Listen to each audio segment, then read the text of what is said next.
আমি আপনাদের সামনে পবিত্র কোরআনুল কারীমের সূরাতুল আম্বিয়া এর 107 নম্বর আয়াত তেলাওয়াত করেছি। উক্ত আয়াতের আলোকে এবং নবী করিম সাল্লাল্লাহু আলাইহি ওয়াসাল্লামের অসংখ্য হাদিসের ভান্ডার থেকে কয়েকটি হাদিসের আলোকে কিছুক্ষণ আলোচনা করে ইনশাআল্লাহ শেষ করে দেব। তো সম্মানিত হাজিরিন, আমি যে আয়াত তেলাওয়াত করেছি এই আয়াতের অর্থ হলো, আল্লাহ রাব্বুল আলামিন বলেন যে, হে নবী, আমি আপনাকে বিশ্ব জগতের জন্য রহমত হিসেবে প্রেরণ করেছি। তো আমাদের সকলেরই প্রিয়, আমাদের সকলেরই মহাব্বতের মানুষ হযরত মুহাম্মদুর রাসূলুল্লাহ সাল্লাল্লাহু আলাইহি ওয়াসাল্লাম, তাকে আল্লাহ রাব্বুল আলামিন এই রবিউল আউয়াল মাসেই আমাদের সকলের জন্য রহমত স্বরূপ আমাদের কাছে তিনি প্রেরণ করেছেন।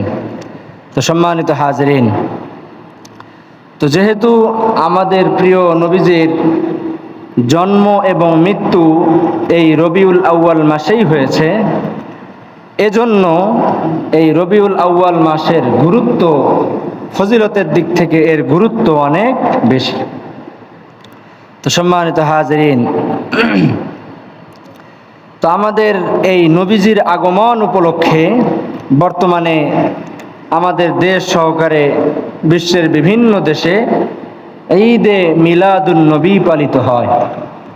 তো সম্মানিত হাজিরিন, আমাদেরকে সর্বপ্রথম বুঝতে হবে যে আল্লাহ রাব্বুল আলামিন নবীজির মাধ্যমে আমাদের জন্য কয়টি ঈদ শরীয়তে নির্ধারণ করে দিয়েছে। তো বর্তমানে যেই ঈদে মিলাদুন নবী পালন করা হয়, এই ঈদে মিলাদুন নবী এর কথা পবিত্র কোরআন এবং হাদিসের কোনো এক জায়গায় নেই। তো সম্মানিত হাজিরিন, আসুন আমরা এখন জেনে নেই যে ইসলামে ঈদ কয়টি। তো হাদিস শরীফে এসেছে, এই হাদিসটা আবু দাউদ শরীফের 1134 নম্বর হাদিস, 1134 নম্বর হাদিস।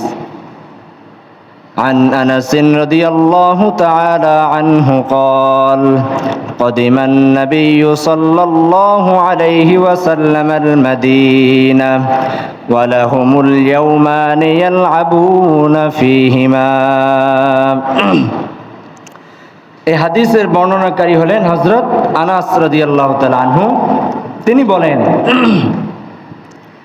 নবীজি সাল্লাল্লাহু আলাইহি ওয়াসাল্লাম যখন মক্কা থেকে হিজরত করে তিনি মদিনায় চলে আসলেন, মদিনায় আসার পর তিনি মদিনার মধ্যে দেখতে পাইলেন যে মদিনার ইহুদিরা তারা 2 দিন, এই 2 দিনে তারা অনেক খেলাধুলা, অনেক খুশি এবং ইত্যাদি আনন্দ তারা এই 2 দিনে করে। তো তাদের এই খুশির দিনে নবীজি সাহাবায়ে কেরামদেরকে জিজ্ঞাসা করলেন, আচ্ছা, এই 2 দিনে তারা কেন আনন্দ ফুর্তি করে? তখন সাহাবায়ে কেরাম বললেন যে এটা আমরা যখন অমুসলিম ছিলাম জাহিলি যুগে, এই জাহিলি যুগ থেকেই আমরা এই 2 দিনে খুব আনন্দ করতাম। তখন নবী করিম সাল্লাল্লাহু আলাইহি সাল্লাম বললেন যে ইন্নাল্লাহা ক্বাদ আবদালাকুমা খায়রাম মিনহুমা ঈদাল আযহা ওয়া ঈদাল ফিতর। তো যেহেতু তোমরা জাহিলি যুগেও এই 2 দিনে তোমরা আনন্দ ফুর্তি করতে, তো আল্লাহ তাআলা তোমাদের এই 2 দিনকে ইসলামী শরীয়তে ওই 2 দিনকে পরিবর্তন করে তোমাদের জন্য 2 দিন খুশি হিসাবে আল্লাহ রাব্বুল আলামিন বরাদ্দ করে দিয়েছেন। সুবহানাল্লাহ। তো সেই খুশির 2 দিন হলো, একটা হলো ঈদুল আযহা এবং একটা হলো ঈদুল ফিতর। ঈদুল ফিতর হলো রমজানের রোজা শেষ হওয়ার পর আমরা যেই ঈদ উদযাপন করি, এটা হলো একটা। আর একটা হলো ঈদুল আযহা, অর্থাৎ জিলহজ মাসের 10 তারিখে আমরা যেই ঈদ উদযাপন করি, এই ঈদের নাম হলো ঈদুল আযহা।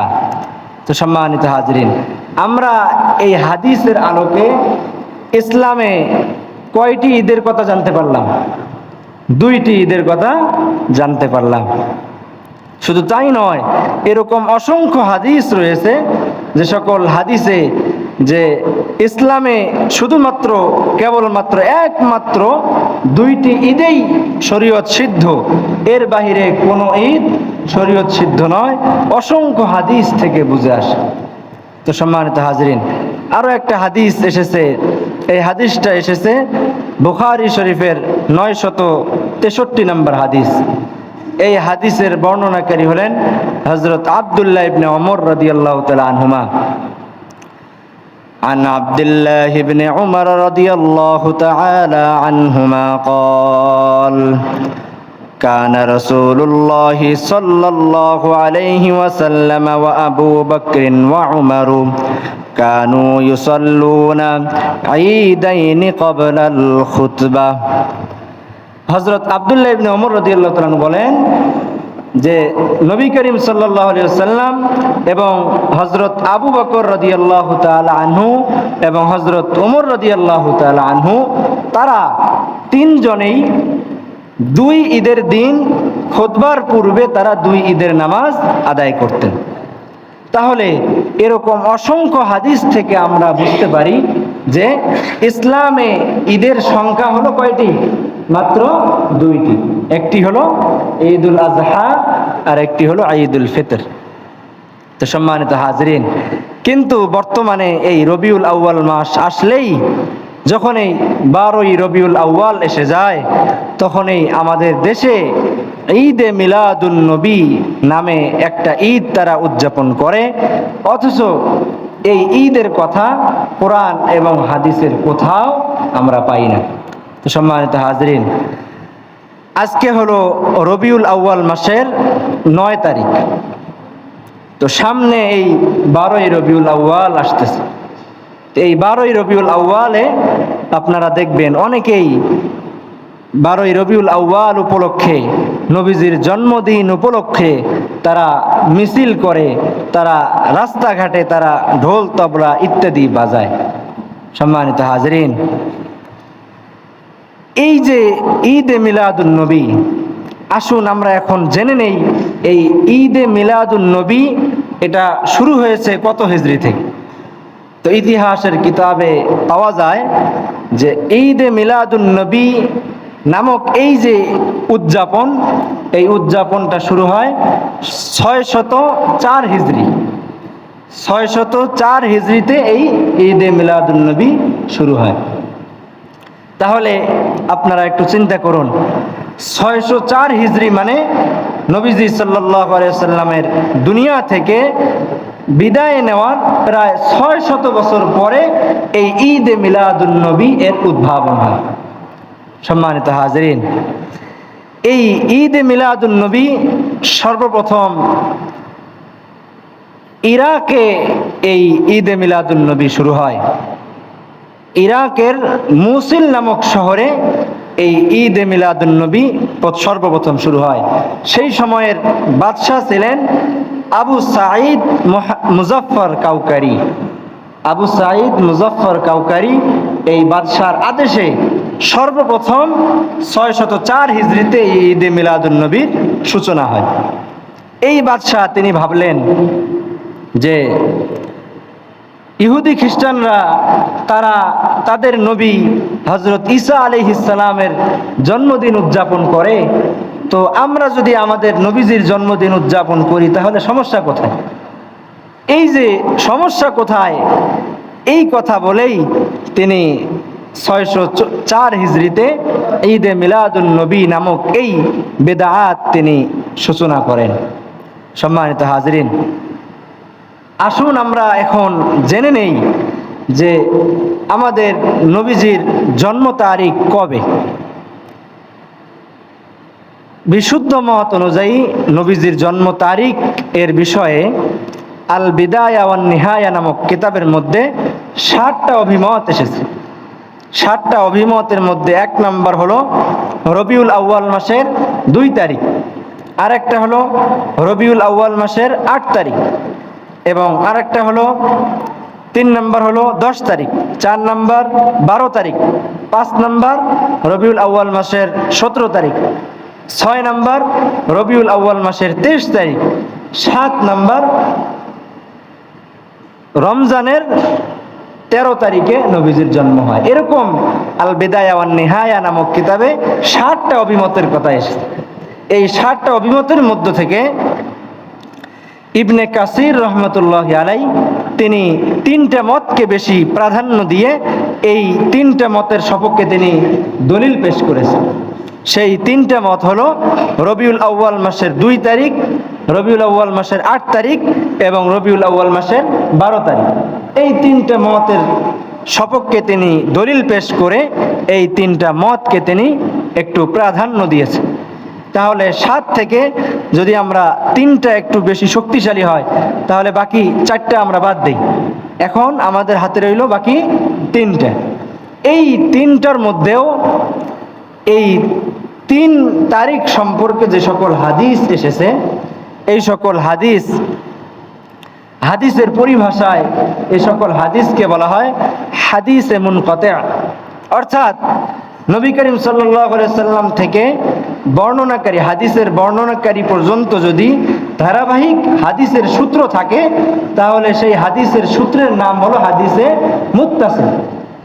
আর যদি নবীজি সাল্লাল্লাহু আলাইহি সাল্লাম থেকে শুরু করে সেই হাদিসের সূত্র, অর্থাৎ এই হাদিসটা মনে করেন এই হাদিসটা আমি আমার উস্তাদের কাছ থেকে শুনেছি, তিনি তার উস্তাদের কাছ থেকে শুনেছেন, এভাবে এক উস্তাদ আর একজন ছাত্র আরেকজন উস্তাদের কাছ থেকে শুনে শুনে এর সূত্র কোথায় পৌঁছে যাবে? একদম নবীজি সাল্লাল্লাহু আলাইহি সাল্লাম পর্যন্ত পৌঁছে যাবে। তো যদি আমার থেকে একদম নবীজি সাল্লাল্লাহু আলাইহি সাল্লাম পর্যন্ত কোনো হাদিসের সূত্র পৌঁছে যায়, সেই হাদিসের নাম হলো হাদিসে মুত্তাসিল। এই হাদিসের হুকুম হলো, এই হাদিসগুলো হলো সহিহ। আর যেই হাদিসের সূত্র আমার থেকে নবীজি সাল্লাল্লাহু আলাইহি সাল্লাম পর্যন্ত পৌঁছবে না, মাঝখানে 2-1 জায়গায় দেখা যাবে যে যিনি উস্তাদ বয়ান করছেন তার এই বিষয়টা আপনাদেরকে আরো একটু ভালো করে বোঝালে বুঝবেন যে এই 12 তারিখ এবং 2 তারিখ নবীজির জন্ম, এই 2 তারিখ সম্পর্কে যে হাদিসটা এসেছে, এই 2 হাদিসের বর্ণনাকারী হলেন হযরত আব্দুল্লাহ ইবনে আব্বাস রাদিয়াল্লাহু তাআলা আনহুমা। তো সেই আব্দুল্লাহ ইবনে আব্বাস রাদিয়াল্লাহু তাআলা আনহুমা থেকে এই হাদিসটা বর্ণনা করেছেন আবু সাঈদ তাবিঈ। সেই আবু সাঈদ থেকে বর্ণনা করেছেন হলো আফফান রাহমাতুল্লাহি আলাইহি। এবার আপনারা একটু চিন্তা করুন যে সাহাবী বয়ান করেছেন আবু সাঈদের কাছে, আবু সাঈদ বয়ান করেছেন আফফানের কাছে, কিন্তু ইতিহাসের কিতাব দেখলে দেখা যায় যে এই যে আবু সাঈদ, তিনি মৃত্যুবরণ করেছেন হলো 110 হিজরিতে। আবু সাঈদ মৃত্যুবরণ করেছেন 110 হিজরিতে। এই যে আবু সাঈদ উস্তাদের কাছে যেই ছাত্র এই হাদিসটা শুনেছেন, সেই ছাত্র আফফানের জন্ম হয়েছে 110 হিজরির 24 বছর পর, অর্থাৎ 134 হিজরি। তাহলে এবার আপনারাই বলুন, যদি উস্তাদের মৃত্যু হয় 110 বছর 110 হিজরিতে আর ছাত্রের জন্ম হয় 134 হিজরিতে, তাহলে কি এনারা 2 জন কি পরস্পরে উস্তাদ এবং ছাত্র হবেন? কখনোই এরা 2 জন পরস্পর উস্তাদ এবং ছাত্র হবেন না। কিন্তু হাদিসের সনদে দেখা যায় যে এই হাদিসটা বর্ণনা করেছেন হলো আফফান আবু সাঈদ থেকে, অথচ ইতিহাস দেখলে দেখা যায় যে এই আফফান আবু সাঈদের ছাত্র নয়। এই যে এটাকে এই হাদিসের পরিভাষায় বলা হয় হাদিসে মুনকাতি', মানে বিচ্ছিন্ন সনদ। তো এই বিচ্ছিন্ন সনদের হুকুম হলো এই হাদিস কখনো সহিহ নয়, এই হাদিস দ্বারা কখনো দলিল দেয়া যায় না। তো সম্মানিত হাজরিন, তো ইতিহাসের কিতাবে লেখা হয় যে নবীজির জন্ম যে 2 তারিখ এবং রবিউল আউয়াল মাসের 12 তারিখ, এই 2 তারিখ সম্পর্কে যেই হাদিস বয়ান করা হয়েছে, এই হাদিসটা হলো মুনকাতি', এই হাদিস দ্বারা দলিল দেয়া যাবে না। তো সম্মানিত হাজিরিন, তো আমাদের মাঝে প্রসিদ্ধ হয়ে গেছে যে নবীজির জন্ম তারিখ হলো কত? রবিউল আউয়াল মাসের 12 তারিখ। কিন্তু এটা প্রসিদ্ধ মত, কিন্তু একটা হলো প্রসিদ্ধ আর একটা হলো বিশুদ্ধ। প্রসিদ্ধ আর বিশুদ্ধর মধ্যে কিন্তু অনেক পার্থক্য রয়েছে। যে মুখে মুখে প্রচলন হওয়ার কারণে এটা কি হয়ে গেছে? প্রসিদ্ধ হয়ে গেছে। কিন্তু হাদিস, সহি হাদিসের মাধ্যমে যেই হুকুমটা পাওয়া যায়, এই হাদিসটা হলো কি? একদম বিশুদ্ধ। তো সম্মানিত হাজরিন, সহি হাদিসের আলোকে আমরা বুঝতে পারি নবীজির জন্মদিন হলো, জন্ম তারিখ হলো রবিউল আউয়াল মাসের 8 তারিখ। তো সম্মানিত হাজরিন, এই যে রবিউল আউয়াল মাসের 12 তারিখে যারা নবীজির আগমন সম্পর্কে, নবীজির জন্ম তারিখ সম্পর্কে তারা উদযাপন করে, এবার আপনারা একটু চিন্তা করুন যে 12ই রবিউল আউয়াল নবীজির যে মৃত্যু হয়েছে এ ব্যাপারে কারো কোনো মতবিরোধ নেই। কিন্তু নবীজির জন্ম যে 12 তারিখেই হয়েছে এ ব্যাপারে সহি কোনো মত নেই। তার মানে বোঝা গেল যে নবীজির জন্ম সম্পর্কে বিভিন্ন ধরনের মত রয়েছে, নবীজির মৃত্যু তারিখ সম্পর্কে কোনো মত নেই। অর্থাৎ সকলে একমত যে নবীজির মৃত্যু হয়েছে রবিউল আউয়াল মাসের 12 তারিখ। এবার আপনারা একটু আমাকে বলুন, যদি আপনার পিতার মৃত্যু হয় কোনো একটা তারিখে, মনে করেন এই রবিউল আউয়াল মাসের 12 তারিখেই আপনার পিতার মৃত্যু হয়েছে, তো এবার আপনার পিতার জন্ম কবে হয়েছে এই জন্ম তারিখ আপনার জানা নেই, কিন্তু মৃত্যু যে রবিউল আউয়াল মাসের 12 তারিখে হয়েছে এই বিষয়টা আপনার জানা রয়েছে। কিন্তু আপনার পিতার জন্ম তারিখ সম্পর্কে আপনার সঠিক তথ্য জানা নেই। কখনো জেনেছেন যে 8 তারিখে, কখনো জেনেছেন 12 তারিখে। এবার আপনারাই বলুন তো, এই যে 12 তারিখে যে আপনার পিতা মৃত্যুবরণ করেছে, এটা সুনিশ্চিত হওয়ার পর এই 12 তারিখে আপনি কি আপনার পিতার জন্মদিবস সম্পর্কে আপনি কি খুশি উদযাপন করবেন, না আপনি শোক পালন করবেন? অবশ্যই আপনি শোক পালন করবেন। তো সম্মানিত হাজরিন, এই যে বর্তমান আমাদের মাঝে যে ঈদ মিলাদুন নবী নামক যে বিদআতটা প্রচলিত রয়েছে, যে তারা রবিউল আউয়াল মাসের 12 তারিখে নবীজির আগমন সম্পর্কে তারা খুশি উদযাপন করে, বাস্তবিক পক্ষে এই তাদের এই খুশি উদযাপনটা নবীজির আগমন সম্পর্কে কখনোই হয় না, বরং এটা নবীজির মৃত্যু সম্পর্কে তারা উদযাপন করে, খুশি উদযাপন করে। তো একজন নবীজির উম্মত হিসেবে নবীজির মৃত্যুর দিনে কখনো খুশি উদযাপন করা, সে প্রকৃতপক্ষে নবীজির কখনো সহি উম্মত সে কখনোই হতে পারে না। তো সম্মানিত হাজরিন, এই জন্যই এই যে রবিউল আউয়াল মাসের 12 তারিখ আমাদের সামনে আসতেছে, এই তারিখে কখনোই আমাদের খুশি উদযাপন করা যাবে না। এই যে যারা খুশি উদযাপন করে তারা হলো বৎসরে একদিন খুশি উদযাপন করে, অথচ নবীজি সাল্লাল্লাহু আলাইহি সাল্লাম তার যে জন্ম হয়েছিল এই জন্ম সম্পর্কে নবীজিও কিন্তু খুশি উদযাপন করেছিলেন। তো নবীজির খুশি উদযাপন করা, নবীজি যে আমাদের মাঝে আগমন করেছেন এ ব্যাপারে খুশি উদযাপন করা, এটা আমাদের প্রত্যেকেরই উচিত। নবীজি যে এসেছেন এজন্য আমাদের প্রত্যেকেরই খুশি হওয়া উচিত। কিন্তু এই ঈদে মিলাদুন নবী নামক যেই বিদআত প্রচলিত রয়েছে, তাদের খুশি উদযাপন করার যেই দিকটা রয়েছে এই দিকটা শরীয়ত সমর্থন করে না। তো এখন আমরা রবিউল আউয়াল মাসের 12 তারিখে ঈদে মিলাদুন নবীতে আমাদের কি কি করণীয়?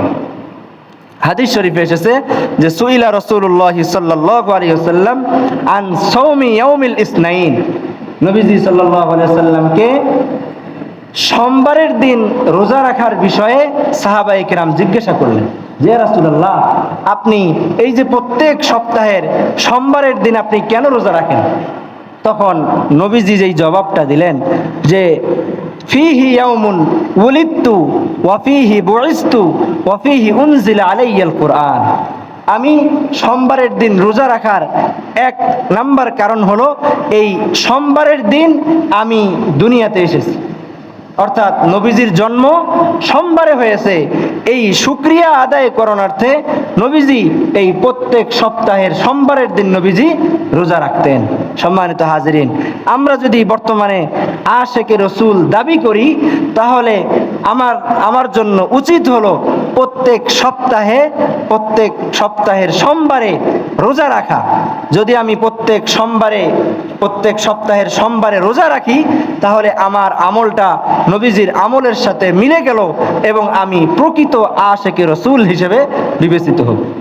কিন্তু নবীজির জন্মদিনে যেই কাজটা করেছেন, আমরা এই কাজগুলো না করে নবীজি যে সকল কাজ করেন নাই, আমরা এই সকল কাজে ব্যস্ত। সম্মানিত হাজরিন, এগুলো উম্মতে মুহাম্মাদি হিসেবে আমাদের কখনোই উচিত নয়। এই যে এই ঈদে মিলাদুন নবী পালন করা, আহলে সুন্নাত ওয়াল জামাতের মত হলো এই দিনটা খুশি উদযাপন করা হলো বেদাত। আর বেদাতের ভয়াবহতা হাদিস শরীফে অনেক বেশি এসেছে। দুই একটা আমি আপনাদেরকে বেদাতের ভয়াবহতার কথা আলোচনা করব। এক নম্বর ভয়াবহতা হলো, যদি কোনো ব্যক্তি বেদাতি কাজ কর্ম করে, তাহলে কিয়ামতের দিন নবীজি তাকে হাউজে কাউসার থেকে পানি পান করাবেন না। সম্মানিত হাজরিন, এই হাদিসটা এসেছে বুখারী শরীফের 6583 নম্বর হাদিস। এই হাদিসে নবী করিম সাল্লাল্লাহু আলাইহি ওয়াসাল্লাম বলেন যে, আনা ফারাতুকুম আলাল হাউজ, আমি কিয়ামতের দিন হাউজে কাউসারের নিকটেই থাকবো।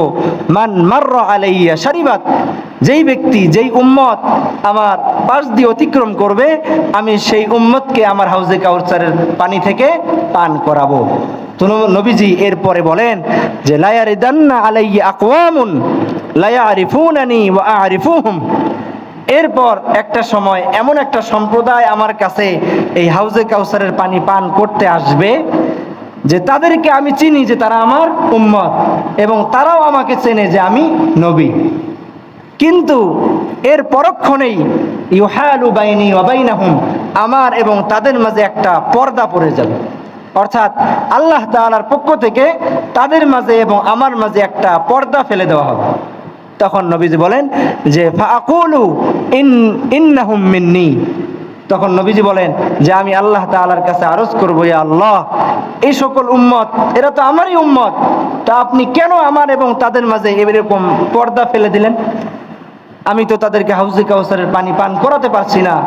তখন আল্লাহ তাআলা জবাব দিবেন যে, ইন্নাকা লা তাদরি মান আহদাসু বা'দাকা, হে নবী, আপনার জানা নেই, আপনি যখন দুনিয়া থেকে চলে এসেছিলেন, দুনিয়া থেকে চলে আসার পর তারা যে সকল কাজ সুন্নত নয়, এ সকল কাজকে সুন্নত হিসেবে এবং বেদাত কাজ তারা পরবর্তীতে প্রসারিত করেছিল, বেদাত কাজ তারা করেছিল। এই জন্য আজকে আমি আপনার এবং তাদের মাঝে পর্দা ফেলে দিয়েছি। সম্মানিত হাজরিন, এই কথা যখনই আল্লাহ তাআলার পক্ষ থেকে আসবে, তখন নবীজি বলবেন, ফাকুলু সুহকান সুহকান লিমান গায়্যারা বাদি, আমার কাছ থেকে দূর হও, কারণ তোমরা আমার পরে বেদাতি কাজ কর্ম করেছো। সম্মানিত হাজরিন, এই বেদাতি কাজ কর্ম করার সবচেয়ে বড় যেই কুফল, যে কিয়ামতের দিন আপনি নবীজির হাতে হাউজে কাউসারের পানি পান করতে পারবেন না। সম্মানিত হাজরিন, এই জন্য কোন কাজ সুন্নত, কোন কাজ বেদাত, এটা হয়তো আমরা কম জানি। অবশ্যই এই কাজগুলো করার ক্ষেত্রে আমাদের সকলের উপর আবশ্যক হলো কোনো আলেমের সংস্রবে যাওয়া, কোনো আলেম থেকে এই সকল বিষয় জেনে নেয়া। সম্মানিত হাজরিন, আরেকটা হাদিস এসেছে, এই হাদিসটা মুসলিম শরীফের 1163 নম্বর হাদিস। নবীজি বলেন, মান আহদাসা হাদাসান আও আওয়া মুহদিসান ফাআলাইহি লানাতুল্লাহি ওয়াল মালাইকাতি ওয়ান নাসি আজমাইন, যদি কোনো ব্যক্তি বেদাতি কাজ কর্ম করে, অথবা যে বেদাতি কাজ কর্ম করে তাকে সাহায্য করে, দুইটা কাজ, একটা হলো নিজে বেদাতি কাজ করে, আর একটা হলো নিজে বেদাতি কাজ করে না, কিন্তু যে বেদাতি কাজ করে তাকে কি করে? সাহায্য করে। এই উভয় ব্যক্তির উপর আল্লাহ তাআলা স্বয়ং অভিশাপ করেন এবং ফেরেশতাগণ তার উপর লানত দেন, এবং দুনিয়াতে যত মানুষ রয়েছে সকল মানুষ ওই বান্দাদের উপর অভিশাপ দেন।